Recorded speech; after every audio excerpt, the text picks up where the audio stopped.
Welcome back to TC Talks. I'm your host, TC, and today we're going to be talking about the Chicago Bears moving to 4-2 against the New Orleans Saints this past Sunday. And man, it was one heck of a game. Go ahead, give us a follow, like, and subscribe if you're enjoying the content and you want to see more of it.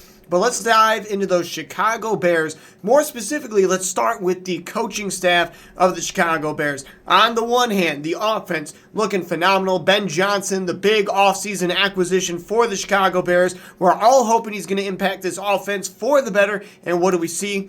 The Chicago Bears. Are you ready for this? Are you seated? The Chicago Bears are a top 10 offense when it comes to scoring in the NFL. You heard me right. Number 9 in scoring on the season are the Chicago Bears, and that is something that you are not used to hearing as a Chicago Bear fans. Absolutely phenomenal work that Ben Johnson has been able to do with this team, and every week you see him get a little bit better. These past few weeks, scoring over 20 points in each one of the contests. That is something the Chicago Bears fans want to see more of, and he has been able to deliver these past few weeks. Hopefully the Chicago Bears do a little bit better because Caleb Williams, a little bit of a struggle fest. He had a slow start early on, wasn't able to hold on to the ball, some miscues with the snaps.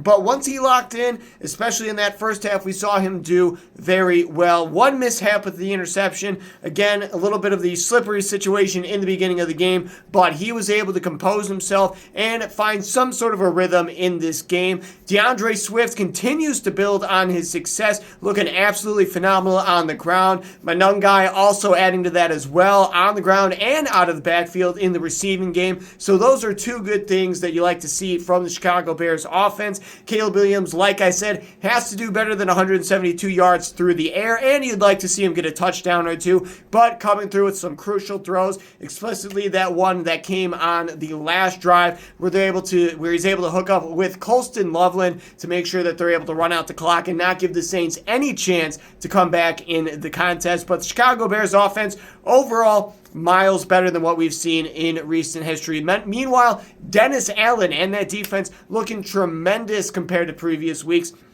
These past 4 weeks, the Chicago Bears have looked absolutely phenomenal on defense.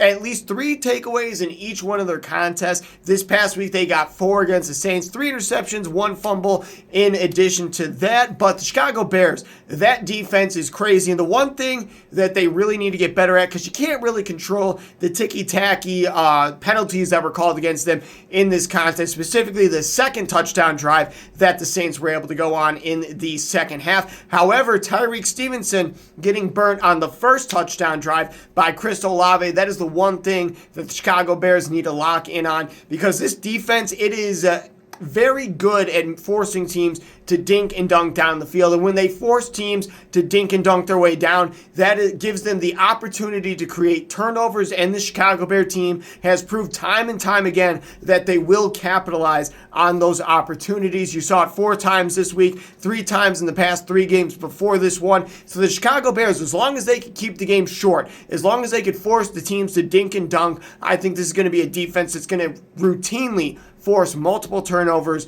every game, and that's all part of the Dennis Allen effect, and also the fact that this defense is actually healthy for the first time in quite some time. So Jaquan Brisker, Tyreek Stevenson, Kyler Gordon, Montez Sweat, Tremaine Edmonds, all adding to this game in some way, and I think that's just absolutely phenomenal. You also finally saw some pass rush from this defense as well. So these are all things to build on, and the biggest thing, I almost forgot, but I did not. The Chicago Bears, less than 50 yards on the ground, given up to Alvin Kamara and the Saints offense. You might say Alvin Kamara isn't the guy that he was just a few years ago. Well, this Bears team is not the Bears defense that you would have saw just a few weeks ago. From giving up hundreds of yards on the ground to just 44 against Alvin Kamara and the Saints team. Absolutely phenomenal performance from this defense. But there's one thing I want to add. It's me. I am the X factor when it comes to Chicago Bears. You might be thinking that's impossible. What are you talking about, TC? Well, me. I didn't watch the game for the first half for the most part. By the time I started watching, thanks to my work schedule, I got back and it was 20-0. Heading towards halftime, the Chicago Bears looked like they had the game on lock. But then the Saints get the ball back. The Saints connect with Chris Olave for a huge gain and score 7 points before the end of the half. The Saints come out of halftime and put up 7 more points, making it a 1-possession game against the Chicago Bears. So I step away. I back up. And what happens? On the next possession by the Saints, Chicago Bears force a turnover. After that, the Bears score a field goal. They get another turnover. They get another field goal. And then they end the game. That was the Chicago Bears when I was not watching. Chicago Bears, when I was watching, 14-0 run by New Orleans. Me, not watching, 6-0 run by the Chicago Bears to end the game, a 20-0 run to start the game. So you tell me, are my superstitions correct that I should not watch any Chicago Bears game and I am the X factor when it comes to this team being good? I think so. If you have any other hypothesis as to why this was the case, let me know down in the comment section below. But I am slowly amassing a following. My brother-in-law, my brother, my sister, they all agree it is my fault the Chicago Bears were giving up points in the third quarter, and only me stepping away, not enjoying the only team that I truly care about in Chicago, was the only thing that would save this team from themselves.